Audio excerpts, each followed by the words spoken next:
কাঁচা আম ফুরিয়ে যাওয়ার আগে এই রকম আমসত্ত্ব করে সারা বছরের জন্য সংরক্ষণ করে দিন। আমসত্ত্ব তৈরিতে আর কোনো রকম ভুল হবে না। এই রেসিপি দেখার পর যে কেউ খুব সহজে তৈরি করে ফেলতে পারবে এই রকম আমসত্ত্ব কিংবা আমের পাঁপড় কিংবা ম্যাঙ্গো বার। নমস্কার বন্ধুরা, আমি সাথী আমার কিচেনের আবারও এক নতুন রেসিপিতে আপনাদের সবাইকে স্বাগত জানাই।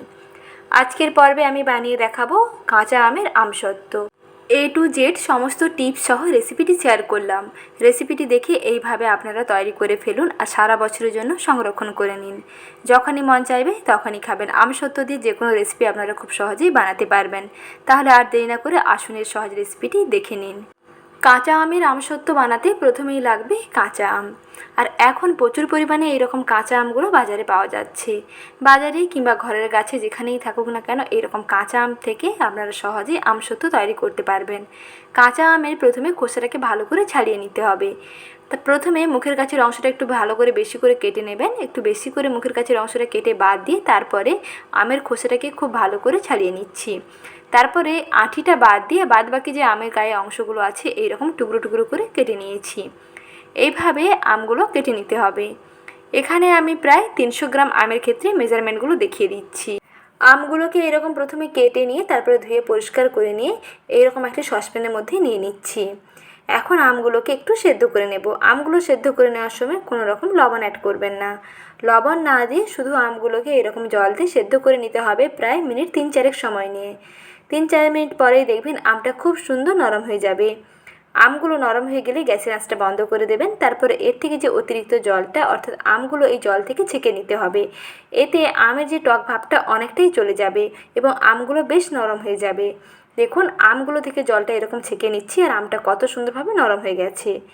এখন আমগুলোকে একটু ঠান্ডা করে নিচ্ছি, কারণ এগুলোকে একটু মিক্সিতে পেস্ট করে নেব। তার জন্য এরকম জলটা ছেঁকে নিয়ে একটু ঠান্ডা করে নিয়ে তারপরে মিক্সার গ্রাইন্ডারে নিয়ে নিচ্ছি। মিক্সার গ্রাইন্ডারে ভালো করে আমগুলোকে পেস্ট করে নিতে হবে। আমের মিশ্রণ একেবারে রেডি। যদি মনে হয় আমের গায়ে আঁশ আছে তাহলে অবশ্যই মিশ্রণটাকে একটু ছাঁকনি দিয়ে ছেঁকে নেবেন। আর এখানে যেহেতু আমটা খুবই একেবারে ক্রিমের মতন ছিল তাই আমের গায়ে কোনো আঁশ নেই, তাই এখানে আমি ছাঁকলাম না। যদি মনে হয় যে আমের গায়ে একটু জালি জালি আছে তাহলে অবশ্যই কিন্তু মিশ্রণটাকে ছেঁকে নিলে এর বেটার রেজাল্ট পাবেন। আমসত্ত্ব হবে একেবারে নরম, মুখে দিলেই দেখবেন মিলিয়ে যাবে। এখন এই মিশ্রণটাকে কড়াইতে নিয়ে নিচ্ছি। গ্যাসের আঁচটা একেবারে কমিয়ে রেখেছি। গ্যাসের আঁচটা প্রথমে একেবারে কমিয়ে তারপরে মিশ্রণটাকে কড়াইতে দিয়ে দিচ্ছি চিনি। প্রথমেই বলেছিলাম এখানে আমি 300 গ্রাম খোসা এবং আটি বাদে আম নিয়েছিলাম। সেই ক্ষেত্রে এখানে চিনির পরিমাণ থাকবে প্রায় 150 গ্রাম। 150 গ্রাম চিনি দিলে দেখবেন একেবারে পারফেক্ট মিষ্টি হবে। যদি একটু কম মিষ্টি চান তাহলে চিনির পরিমাণটা কমিয়ে দেবেন। এখন 1 চিমটে লবণ দিয়ে দিলাম। এর মধ্যে নুন এবং চিনির যে ব্যালেন্সটা একেবারে ঠিকঠাক আসবে। কিছুক্ষণ এরকম নাড়তে হবে। কিছুক্ষণ নাড়তে নাড়তে দেখবেন চিনিগুলো খুব সুন্দর গলে যাবে এবং আগের থেকে মিশ্রণটা একটু পাতলা হয়ে যাবে। তারপরে এর মধ্যে দিয়ে দিতে হবে 1 চামচ সাদা তেল। 1 চামচও লাগবে না, এর একটু কম দিলেই হবে, কারণ এটা খুবই শাইনি হবে। আমসত্ত্ব একেবারে চকচকে এবং শাইনি এবং ট্রান্সপারেন্ট দেখানোর জন্য অল্প একটু তেল অ্যাড করবেন। একেবারে সামান্য 1 চা চামচের 1/2 চামচের কম দিলেও হবে। একটু তেল দিয়ে দিলে এটা খুবই শাইনি হয়। তারপরে কন্টিনিউয়াস এরকম নাড়তে থাকবেন। গ্যাসের আঁচটা মাঝারিতে রেখে নাড়তে নাড়তে দেখবেন সাইডগুলো থেকে এরকম ছেড়ে ছেড়ে আসবে আর মিশ্রণটা আগে থেকে অনেকটা জমাট হতে শুরু করবে, একটু জেলি জেলির মতন হয়ে আসবে। আর এখানে কিন্তু নাড়া একেবারেই বন্ধ করবেন না, যেহেতু এর মধ্যে চিনি দেওয়া আছে তাই কড়াইয়ের নিচে লেগে যাওয়ার সম্ভাবনা থাকে। তাই কন্টিনিউয়াস এরকম হাতা দিয়ে নাড়তে হবে।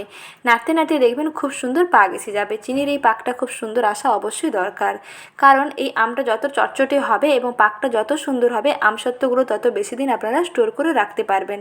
নাহলে কিন্তু আমসত্ত্ব খারাপ হয়ে যাবে। এবং আমসত্ত্বটা একেবারে চটচটে আনার জন্য কন্টিনিউয়াস এইরকম হাতা দিয়ে নাড়তে হবে এবং গ্যাসের আঁচটা মাঝারিতে রেখে বারবার নাড়তে নাড়তে দেখবেন একেবারে জেলির মতন হয়ে আসবে। এই পর্যায়েও আপনারা নামিয়ে নিতে পারেন। আর যদি মনে হয় একটু কালারটা ঠিকঠাক সুন্দর লাল আনবেন তাহলে অল্প একটু orange red food colour add করবেন। আর এইরকম অরেঞ্জ রেড ফুড কালার আপনার যে কোনো গ্রোসারির দোকানে খুব সহজেই পেয়ে যাবেন। কালারটা দেখুন বন্ধুরা কতটা সুন্দর এসেছে আর কতটা শাইন হয়েছে আর কতটা এরকম জেলির মতন হয়ে গেছে। এখন এই মিশ্রণটাকে থালার মধ্যে নামিয়ে নিতে হবে। আর থালার মধ্যে যে থালাতে আমসত্ত্ব বসাবেন সেই থালাতে এইরকম 1 চামচ সর্ষের তেল দিয়ে পুরো ওভারঅল থালাতে ভালো করে মাখিয়ে নেবেন। তেল মাখিয়ে নেওয়ার কারণে আমসত্ত্ব তুলতে দেখবেন খুব সুবিধা হবে, থালা থেকে অনায়াসে ছেড়ে আসবে। এখন এই গরম অবস্থায় মিশ্রণটাকে থালার মধ্যে নামিয়ে নিচ্ছি আর সঙ্গে সঙ্গে গরম অবস্থাতে স্প্যাচুলা দিয়ে এইরকম একটু টেনে দেবেন। টেনে একেবারে গোল শেপের একটা শেপ দিয়ে দিচ্ছি। মোটামুটি পাতলা করে টেনে দেবেন, যত পাতলা হবে তত তাড়াতাড়ি শুকিয়ে যাবে। এগুলো 1 থেকে 1.5 ঘন্টার মধ্যে দেখবেন খুব সুন্দর শুকনো হয়ে যাবে। যদি আমসত্ত্বটা একেবারে পাতলা হয় তাহলে 1 থেকে 1.5 ঘন্টার মধ্যে শুকনো হয়ে যাবে, আর যদি মনে হয় একটু পুরু আছে তাহলে মোটামুটি 3-4 ঘন্টা সময় লাগবে। আর রোদ ছাড়া যদি আপনারা ফ্যানের তলায় কিংবা গ্যাস ওভেনের নিচে বসিয়ে রাখেন তাতেও কিন্তু শুকনো হয়ে যাবে, 1 দিন মতন সময় লাগবে। এখন চড়া রোদের মধ্যে দিয়ে দিয়েছি, প্রায় 3-4 ঘন্টা হয়ে গেছে। এখন আমি আমসত্ত্বটাকে তুলে নিচ্ছি। আমসত্ত্ব প্রথমে একটু চেক করে নেবেন, উপরটা দেখবেন যে খুব সুন্দর ড্রাই হয়ে এসছে, তাহলে বুঝতে পারবেন একেবারে পারফেক্টলি রেডি হয়ে গেছে।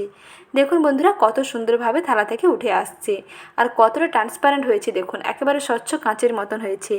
হাতটা দেখুন বন্ধুরা কত ক্লিয়ারভাবে দেখা যাচ্ছে, একেবারে পরিষ্কার দেখা যাচ্ছে কতটা ট্রান্সপারেন্ট হয়েছে আর তেমনি শাইনিও হয়েছে। দেখেই বুঝতে পারছেন যে কতটা লোভনীয় হয়েছে। দেখতে যেমন সুন্দর হয়েছে তেমনি খেতেও অসাধারণ হয়েছে। আর আমসত্ত্বগুলোকে এইরকম রোল বানিয়ে রেখে আপনারা নর্মাল ফ্রিজের মধ্যে রেখে দেবেন, দেখতেও যেমন সুন্দর লাগে আর তেমনি বছর জুড়ে সংরক্ষণ করে রাখতে পারবেন। তাহলে আজ এখানেই বিদায় নিচ্ছি, আপনারা সকলে ভালো থাকবেন। আবারও শীঘ্রই হাজির হচ্ছি নতুন রেসিপি নিয়ে। এইরকম রেসিপিগুলো সময় মতন পেতে চ্যানেলটিকে প্লিজ সাবস্ক্রাইব করে রাখবেন। ভালো থাকবেন, সুস্থ থাকবেন। ধন্যবাদ।